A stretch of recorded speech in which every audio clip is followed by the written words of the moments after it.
এই হাদিসটা একটু শুনি। নবী সাল্লাল্লাহু আলাইহি ওয়াসাল্লাম বলেছেন, সেই ব্যক্তির না খেয়ে থাকায় এবং সেই ব্যক্তির পানি পান না করায় আল্লাহ পাকের কিছুই আসে যায় না।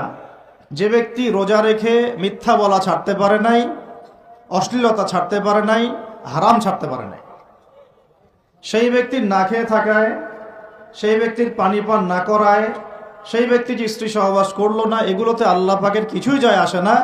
যে ব্যক্তি রোজা রেখে মিথ্যা বলল, অশ্লীলতা প্রদর্শন করলো, অথবা গীবত করলো, অথবা আল্লাহ পাকের কাবায়ের ফাওয়াহিশে লিপ্ত হলো, তার মানে কুতিবা আলাইকুমুস সিয়াম কামা কুতিবা আলাল লাযিনা মিন ক্বাবলিকুম লাআল্লাকুম তাত্তাকুন, এটা অর্জন করতে হলে রোজা রেখে আমাকে আল্লাহ পাকের সমস্ত হারাম ছেড়ে দিতে হবে।